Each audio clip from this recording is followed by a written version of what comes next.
Hi, everyone. It's Dr. Arlene Diamco, the multidimensional MD. Thank you so much for joining me again today to talk about attention and focus issues. And I'm going to do this from a multidimensional perspective, as always, because my mission is to help bring the intuitive aspects of health back to medicine in practical and tangible ways so that you can access deeper healing and experience more peace, love, and joy in your everyday lives. I've been getting some emails from people asking about what do I do with attention focus issues? What is the approach? And there's so much more to this than medicating. And so I'm going to go through 11 points. There is so much. This will be really a big overview because for every point, there is so much more that we could unpack and talk about. But if you haven't taken this multi-dimensional approach to attention and focus, to ADHD, to cognition, then I encourage you to do so because there is so much more that we can access if we just how to have more understanding of ourselves.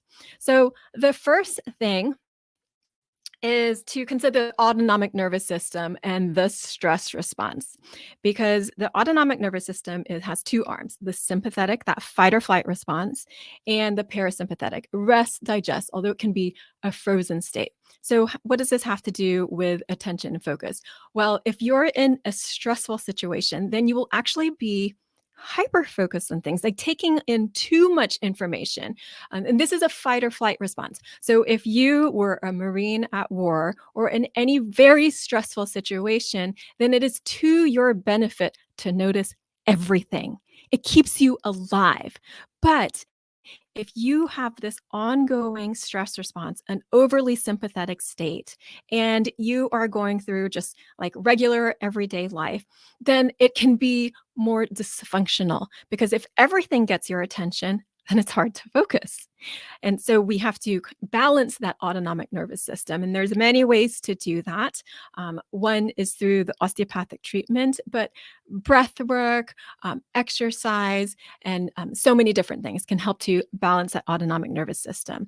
I just want to point out different aspects. So if you find that any one of these points relates to you or your loved one, then take steps to address that aspect. Okay. The next thing I wanted to go over are birth issues. Birth is a big deal. It is amazing and natural, and usually everything goes well. But even when it does go well, you do have this head being squeezed out a smaller opening. And there's a reason why the skulls are meant to be more flexible in those newborns so that they can be squeezed. However, if they get too squeezed or too much tension, that you can get birth strains. And so the tissues can be holding on to that, or maybe the birth itself can be stressful and create that stress response in the autonomic nervous system. So either way, there will be some tension in the tissues, and it can actually feel like a post-concussion syndrome, except for it's many years later. So you might not even know that you have any birth strains until somebody is able to figure it out with you. So this is one of the specialties for the cranial osteopath. So we are able to feel the vectors of forces in the tissues, including in the head, and see if there's any strain patterns there. So I had um, I had some birth strains, and there was nothing apparently difficult about my own birth, but I did have them discovered many years later. It was later in my 20s. So, not even early 20s, later 20s. This is after undergraduate at Harvard. This is after medical school. And I found that when they were released, this sounds really strange because I had already done so many things, but uh, I could think so much better. And, it's like it didn't take as much effort for me to think, and I had more energy because I used to, like, fall asleep really easily in lectures and classes, and so that figuring that out later in life, I wish that I could have found that earlier in life. It could have saved me some angst and helped me stay awake in class. But anytime that you figure it out, then it can be beneficial. And I see kids and adults who have had some issues from their birth, so they just get a little squeeze, and we have to release those vectors of forces, and it can be immensely helpful. The third thing is to just consider not just the birth strains, but any physical injuries.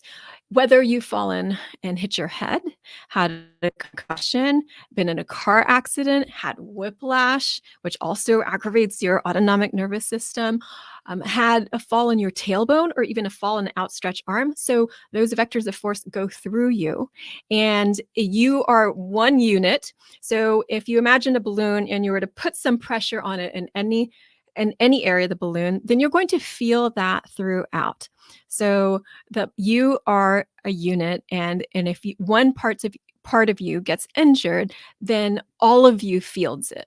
So if you have an impact on your tailbone, that goes all the way through you, and it also creates some tension and compression in the spine, and that can be felt all the way to the head.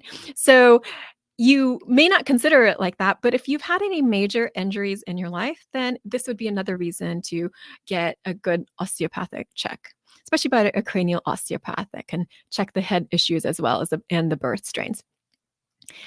Number 4, there can be situational stressors, and this is very common. There can whether it has to do with family dynamics, relationships that you're in. If there if the family is stressed, then often the kids will feel stressed as well.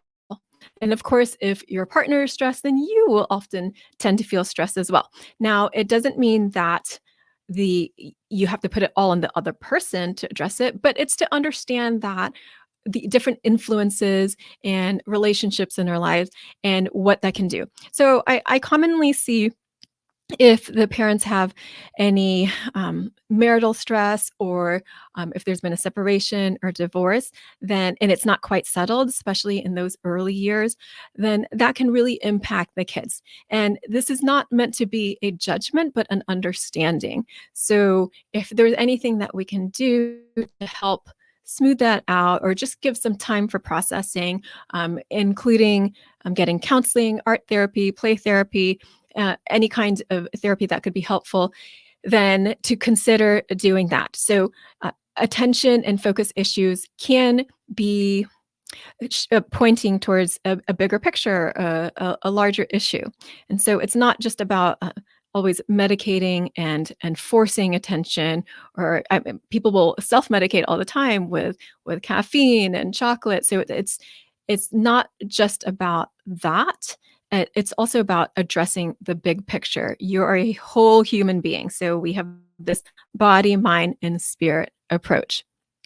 Number 5, there are also constitutional variations. So your constitution is the essence of you. We are each unique beings, and we came in with unique gifts and with unique constitutions. So some people want to move more. Some people are more introverted. Some people are more extroverted. There are so many ways to describe our different constitutions and our essences. So our constitution not only includes our personality, and it also includes like our metabolic tendencies, our physiology, what we how we tend to respond to the world. So again, some people need to move, and some people are more highly sensitive. So their various senses are processing much more, and it can be difficult to navigate. There can be sensory processing issues, and there's ways to help these things, like with cross-lateral exercises and movements.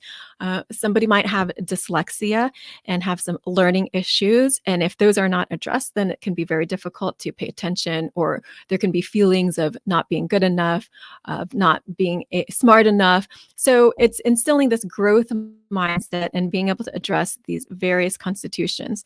Some people could also be bored, and it's there are many different learning styles, and not unfortunately our school system is not necessarily built for everyone's learning style. And some people might need like different kinds of schools if that's a possibility, if that's an option. And it's always nice to match up the learning style to the child, and to consider that for yourself too. Like, how do you like to learn for adults, and what helps you pay attention? If you're not interested in the subject, of course, it's not going to be as easy to pay attention. And once I graduated from all my education, I found it so much easier to study and to pursue interests.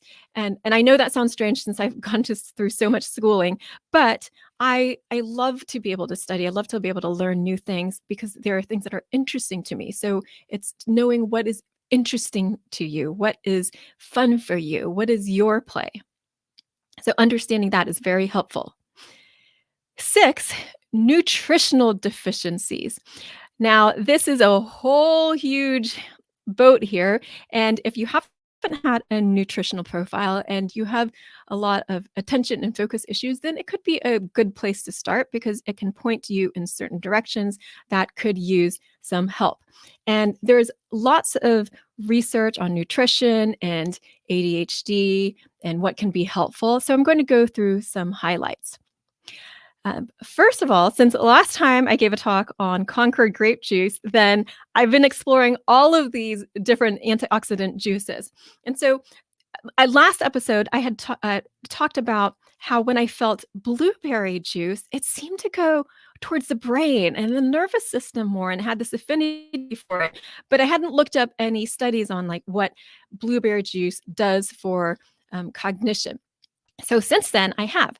And it's really interesting because they've done it in little kids, they've done it in older adults. So here's one study, 2019 study in the Journal of Nutrition, and it was on 7 to 10-year-olds, and they found that there was improved memory just 2 hours after drinking 200 milliliters of blueberry juice. So they didn't even go through the long-term effects, but they had more attention and memory, and that's a really amazing.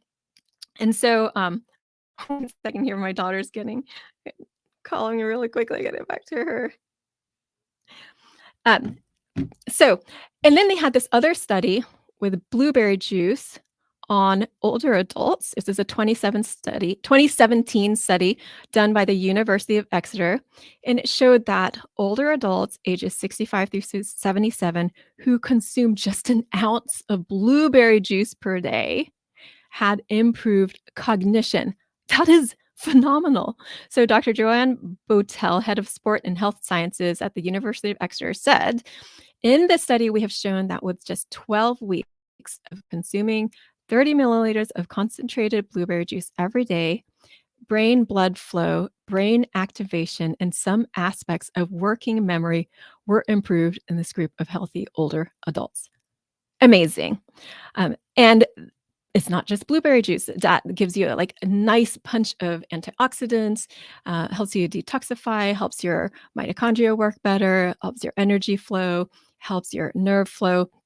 But we also know that minerals are important, especially zinc. And if you supplement that, I like it to get it in like zinc picolinate, magnesium, and iron. If you are iron deficient, then you are not getting as much oxygen going around and being supplied to all your cells and your mitochondria. So you might feel a bit sluggish. So these are things that you can get checked and consider in your diet. Are you having a diet rich in minerals, or are you losing them? Or if you're female and menstruating, are you losing a lot of blood through your menstrual flow, and do you need to address iron issues and other mineral issues? There are lots of nutrients that they have looked at in terms of attention focus issues, including healthy fats, omega-3s, which I've talked about before.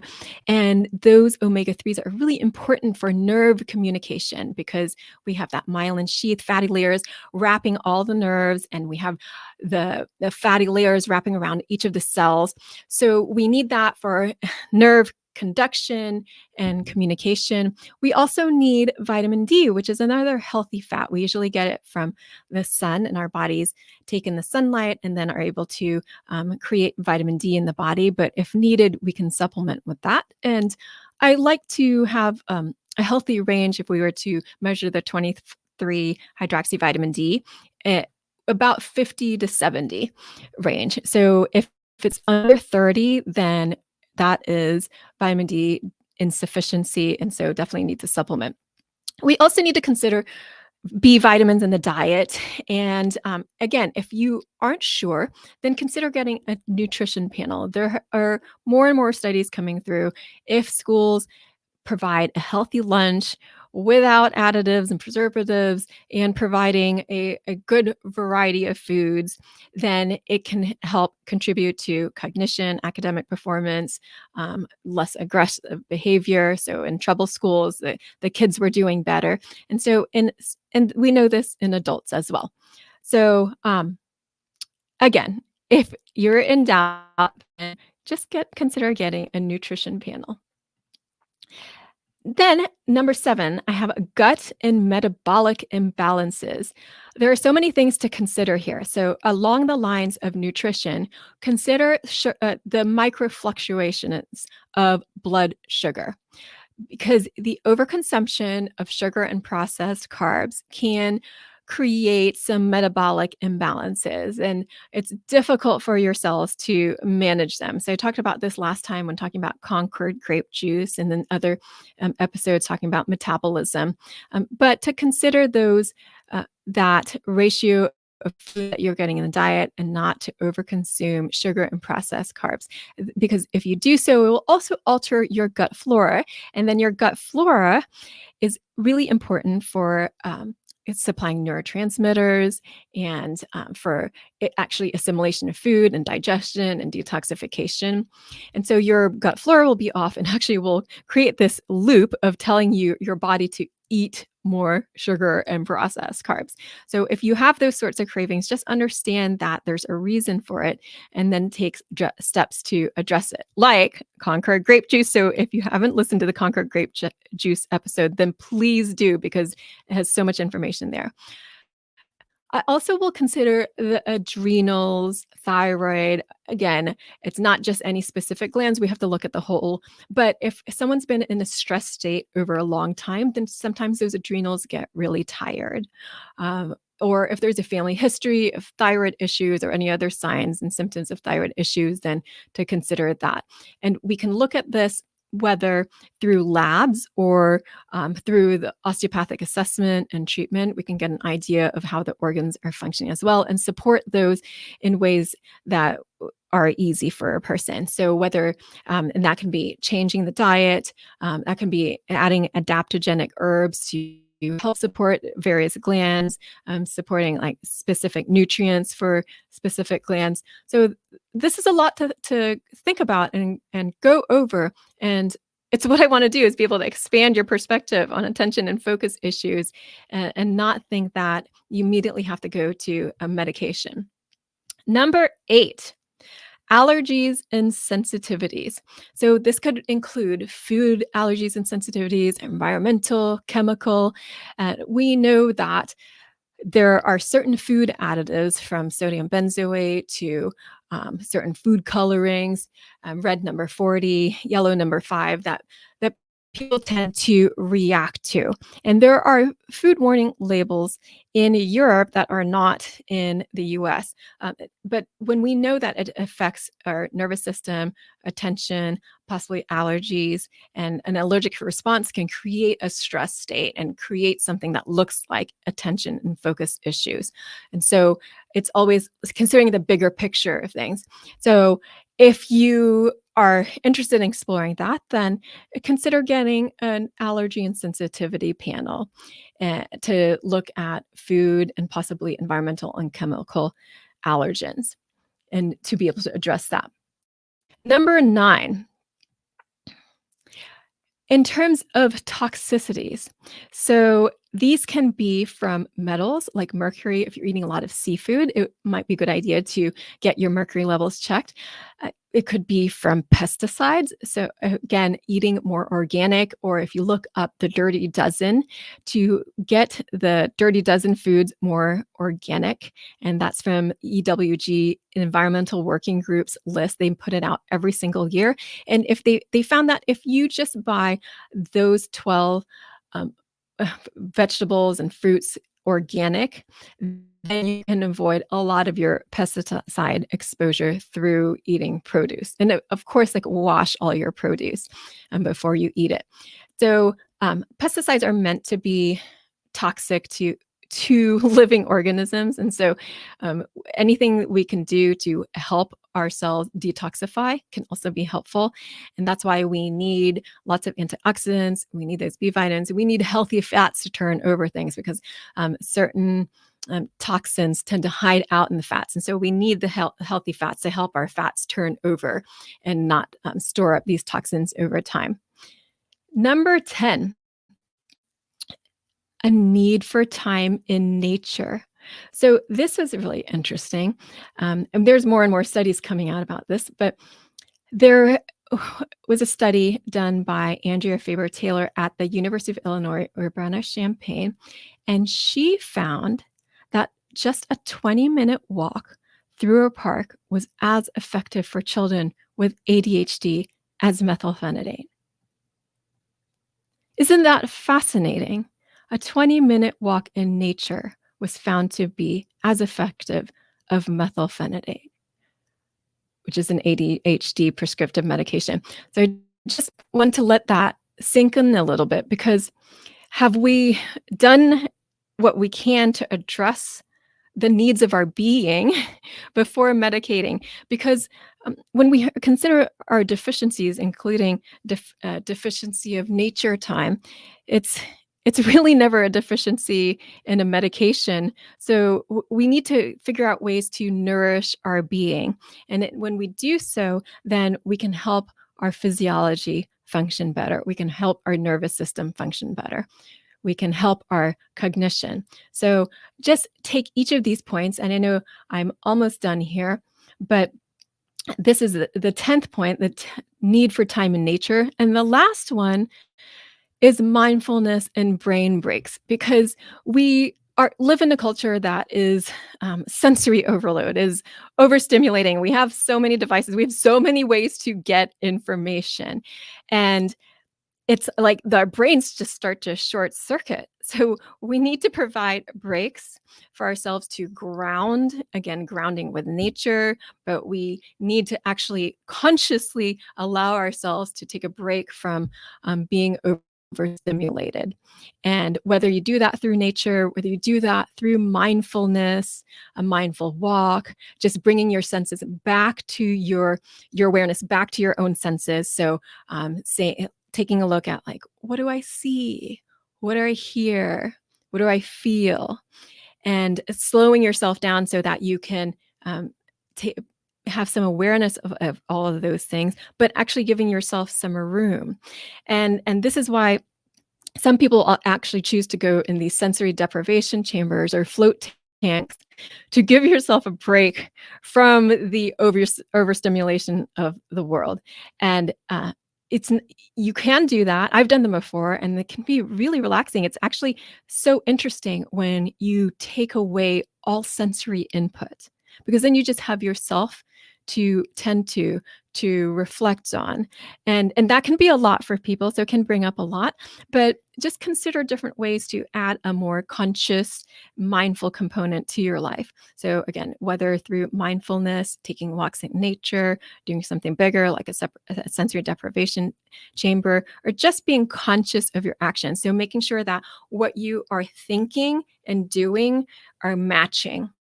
So when you're eating and thinking about something else, that's not being mindful. When you're folding the laundry and thinking about your to-do list, it's not being mindful. And I know it's great to be able to multitask, but again, we need these brain breaks to help ourselves be mindful. So anytime you're doing anything, chores, eating, just even like sitting and reading, just bring your awareness to yourself, to your breathing, and to whatever momentary task you have at hand.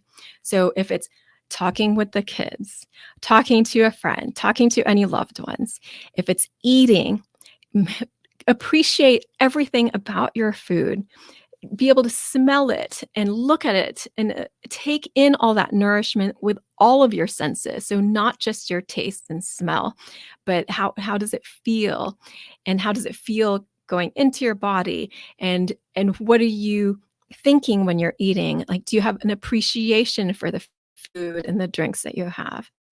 Even when you're folding laundry or doing dishes, to make it a mindful gratitude meditation of like giving thanks for these things that you have, and for having meals, and for having clothing, and to be able to fold it mindfully with that thanks and gratitude. So I guess in a way you're multitasking, but you're doing it in a mindful, conscious way so that you can feed your body, mind, and soul, and not just splitting yourself, doing one thing with your hands and body and thinking of another thing. So I hope that makes sense to everybody. If you have any questions on any of these things, because this is a really big topic and a very important one, and I'm hoping to expand and normalize this kind of conversation, because so much of the time I see people come in and, or I hear other families, they've gone elsewhere, and immediately the teacher wants to medicate, the physician, pediatrician wants to medicate, and there are so many other aspects to consider before jumping onto medication. And so I hope that this has helped to expand your perspective on attention and focus issues. Leave me a comment, like, and subscribe. I would love to hear from you. And if you'd like to connect with me further, you can on Instagram at All Worlds Health, on Facebook, All Worlds Health and Pediatric, and on my website. You can sign up for my e-love letters. I send them out about once a week on Wednesdays, and that is allworldshealth.com. So lots of love to all of you. I believe in you, and I hope that you believe in you too. I'll see you next time on another episode of The MultiDimensional MD. Take care.